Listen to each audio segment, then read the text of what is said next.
दोस्तों, फरीदाबाद के नए पुलिस कमिश्नर राकेश कुमार आर्य आज मीडिया से मिल रहे हैं, देख सकते हैं। और सीपी साहब आज बताएंगे कि वो फरीदाबाद के लिए क्या करेंगे, पूरी जानकारी देंगे। अभी आप 2-3 सेकंड में सीपी साहब को सुन सकेंगे, देखें।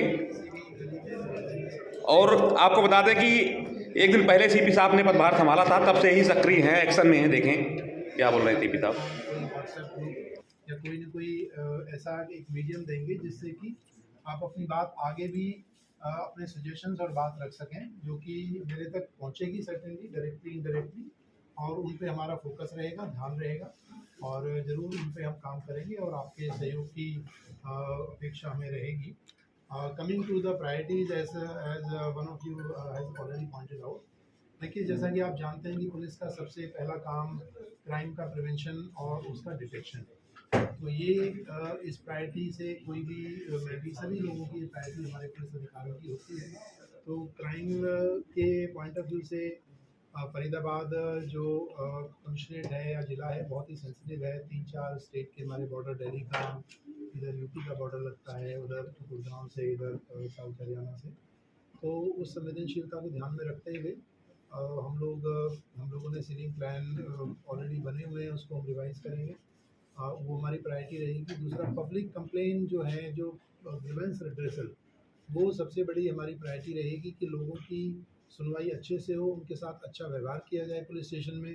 और जो आप लोगों ने, एक साथी ने बात की कि उनको एक्नॉलेजमेंट, उनको रिसीट दी जाए कंप्लेन की, हर एक कंप्लेन की रिसीट हो, जिससे कि वो उसको फॉलो अप करने में आसानी हो, या वो कहीं किसी ऊपर अधिकारी को मिलना चाहें तो वो उनको उस रेफरेंस से मिल सके कि मैंने ये शिकायत इस थाने में या इस चौकी में दी है, इस दिन दी है और इस नंबर से मैंने दी है और उस पर कार्रवाई नहीं हो रही है।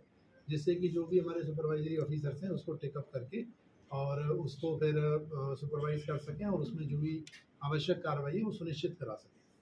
तो सबसे पहले तो ये है। बाकी जहाँ तक ट्रैफिक व्यवस्था की बात है, हमारे पास डीसीपी ट्रैफिक अलग से एक ऑफिसर पोस्टेड है, अच्छी टीम है। आप लोगों ने जो सजेशन दिए हैं उसको हम रिव्यू करेंगे। जहाँ पर चाहे कोई रोड साइड पार्किंग की बात है, या कोई रॉन्ग साइड ड्राइविंग की बात है, या ओवर स्पीडिंग की बात है, या लेन ड्राइविंग का है, ऑलरेडी काम हो रहा है, चालान करते हैं हमारे लोग, चेकिंग करते हैं। लेकिन फिर भी इस पर और ज़्यादा ध्यान दे करके इसमें भी सुधार हम लोग करेंगे। क्योंकि मेरा ये मानना है कि किसी भी शहर में जब आप आते हैं, नए किसी भी शहर में या आप जाते हैं, तो एक दो चीज़ों से सबसे ज़्यादा इंप्रेशन आपका बनता है। एक तो वहाँ पे क्लीनलीनेस क्या है, दूसरा वहाँ पे ट्रैफिक व्यवस्था कैसी है। तो वो आपका रिफ्लेक्शन होता है काम का, किसी भी वहाँ की डिस्ट्रिक्ट पुलिस का, कमिश्नरेट की पुलिस का, या उनकी जो वहाँ पे किस तरह का crime and law and order की सिचुएशन है। तो इस पे ज़रूर हमारी स्पेशल ध्यान और प्रायोरिटी रहेगी। तीसरी बात मैं आप लोगों को ये कहना चाहता हूँ कि हम सेफ सिटी सच, एक ये कैंपेन भी है और एक ये टर्म भी है, टर्मिनोलॉजी काफ़ी जगह यूज़ होती है।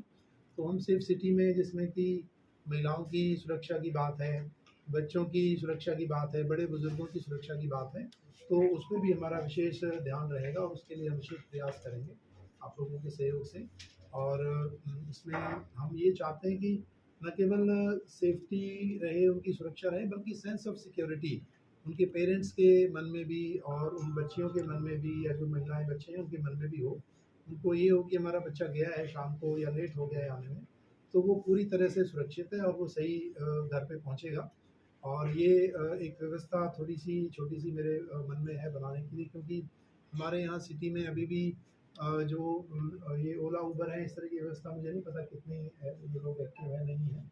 तो हमें ऐसा कोई लगेगा कि मान लो कोई बच्चे, कोई लेडी, कोई महिला परेशान है और लेट टाइम में उनको कोई कन्वेंस नहीं मिल रहा है, तो हम, हमारे जो पुलिस के साथी हैं, महिलाएं हैं, जो गाड़ियां हैं, वो उनको लेकर के जा कर के अपने जो डेस्टाइन, जो उनका जगह है, डेस्टिनेशन है जहाँ उन्होंने जाना है, उनको भी पहुँचाने का कार्य वो लोग करेंगे।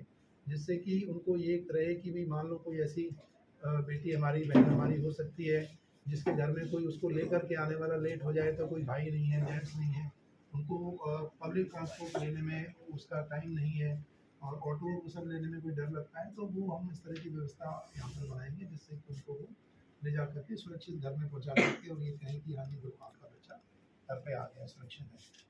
बाकी जहाँ तक पब्लिक ड्रिंकिंग की बात है, इन चीज़ों से भी कहीं ना कहीं मैसेज एक शहर की व्यवस्था का जाता है। इस पर हम विशेष ध्यान दे करके प्रयास करेंगे कि ऐसे ना हो। बाकी बहुत सारे विषय आपने जो उठाए हैं, उसमें ज़्यादातर मल्टी या मैं कहूँ इंटर डिपार्टमेंटल कोऑर्डिनेशन के हैं, उनको हम अप्रोप्रिएट लेवल पे टेकअप करेंगे। बाकी सभी अधिकारियों से, चाहे वो रोड में गड्ढों की बात है या कहीं कोई आवारा पशु की बात है या कहीं कब्जों की बात है, वो सब उसको भी हम लेकर के चलेंगे, क्योंकि हमारा जो एक मकसद है या जो रहेगा कि हमने एक सिटी को लॉ एंड ऑर्डर के हिसाब से, क्राइम के हिसाब से मच बेटर और सेफ़र बनाना है, जिसमें कि जो लोग रहने वाले हैं वो प्राउड से, गर्व से कहें कि हम फरीदाबाद के लोग हैं, हमारा शहर सुरक्षित है, सेफ़ है और हमारा बड़ा अच्छा एक तालमेल वहाँ के प्रशासन से है। हम उनको सहयोग करते हैं, वो हमारी बात सुनते हैं, प्रॉम्प्टनेस है। पुलिस में प्रॉम्प्टनेस होनी चाहिए बात सुनने के लिए और सही व्यवहार उनका होना चाहिए। इस तरह की कुछ हमारी प्राथमिकताएँ होंगी। बाकी जैसा कि आपको भी पता है, ऑनगोइंग प्रोसेस है। आप लोगों के समाधान, हमारी प्रॉब्लम्स, नए चैलेंजेस आते रहते हैं, नए चैलेंजेस को नई तरह से डील करेंगे और नए उनके समाधान निकालेंगे। This is what I am saying. Thank you very much. Haryana के 6 जिलों से ज़्यादा नशा को लेकर आपको राष्ट्रपति पुलिस से आह्वान भी किया गया। यहाँ पर नशे को लेकर क्या आपका वो रहेगा? देखिए, मुझे सही, आप मुझे ऑनेस्टली स्पीकिंग अभी मुझे बहुत भी पुख्ता जानकारी नहीं है कि कितना नशे का प्रचलन है, लेकिन ये बात मैं ज़रूर कह सकता हूँ न्यूज़पेपर रीडिंग से, बाकी जगह से, कहीं ना कहीं हमारे समाज में पहले की अपेक्षा नशे का प्रचलन बढ़ा है। कहीं ना कहीं जो युवा पीढ़ी है वो उससे प्रेरित हो रही है। किस तरह से, क्या या उसके पीछे सोशल मीडिया है या कोई पीयर प्रेशर है या जो भी कारण है, हमारा उस पर न केवल अवेयरनेस की तौर पे कि हम उसके लिए, हम युवा पीढ़ी उससे बचे, दूर रहे, उसमें हम अवेयरनेस के कैंपेन करेंगे, बल्कि जो इस तरह का कोई नेटवर्क यदि है, चाहे वो कारोबारी हैं, चाहे लोकल पेडलर्स हैं, उनको भी, उनका भी नेक्सस तोड़ने का हम लोग काम करेंगे और चाहे उसके तार कहीं से भी कहीं तक जुड़े हुए हैं, हम उसको जरूर देखें। सर मीडिया के माध्यम से फरीदाबाद के बॉर्डर पे क्या सिक्योरिटी को लेकर या फिर जो है क्राइम को लेकर जो बढ़ जाता है, कई बार क्राइम दिल्ली वाले करते हैं, फरीदाबाद में आते हैं, फरीदाबाद में दिल्ली भाग जाते हैं, क्या लगता है सर सिक्योरिटी को लेकर उसको टाइट करेंगे जो भी आसपास है?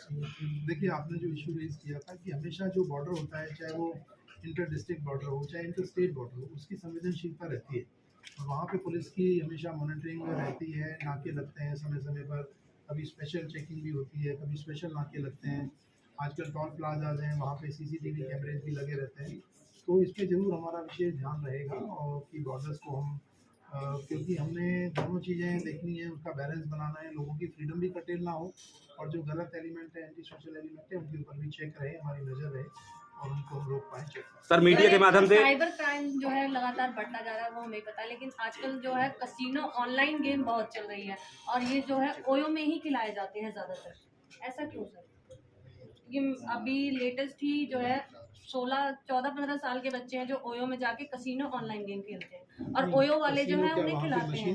नहीं सर, ऑनलाइन गेम होती है, उसमें ही कसिनो, कहीं भी बैठ के, हाँ सर, मोबाइल पे खेलते हैं। ज्यादातर ओयो वाले ही जो है वो लोग करते हैं। देखिए, इसमें इसकी क्या लीगैलिटी है, इसके बारे में हम एग्जामिन करके जो भी लीगल एक्शन होगा सर। सर मीडिया के माध्यम से फरीदाबाद के जो क्रिमिनल हैं उन्हें क्या संदेश देंगे? देखिए, क्रिमिनल्स या कोई भी एंटी सोशल एलिमेंट है, उनके लिए संदेश पुलिस का हमेशा एक ही रहता है, सख्त रहता है कि कोई भी किसी भी तरह की एंटी सोशल एक्टिविटी या कोई भी क्रिमिनल एक्टिविटी कोई बर्दाश्त नहीं होगी, खास तौर से किसी भी तरह का नेक्सस बिल्कुल बर्दाश्त नहीं होगा और जो हमारे जनमानस है शहर का, उसकी सुरक्षा व्यवस्था के लिए पुलिस मुस्तैद है, हमेशा सचेत है, उनके सहयोग करने के लिए उनके साथ में खड़े हैं और उन लोगों के लिए किसी भी तरह का कोई स्पेस हम लोग नहीं देंगे, नहीं देना चाहते और हमारी पुलिस पूरी मिलकर के उन लोगों के खिलाफ काम करेगी, जिससे कि हम शहर के लोगों को एक सुरक्षित माहौल दें। महिला सुरक्षा की बात देख सकते हैं। ऐसा ही एक केस पिछले 5 महीने से बल्लभगढ़ में चल रहा है।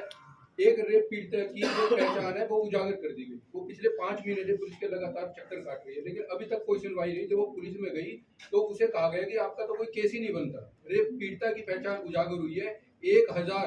1000 व्हाट्सएप ग्रुप पे उसकी एफआईआर को उन्होंने सर्कुलेट किया। देखिए, केस स्पेसिफिक मैं बात नहीं कर पाऊंगा, शायद जवाब ना दे पाऊँ, बट सर्टेनली आपने जो बात रेज किया, get it, look it. Sir बहुत सारे शहर के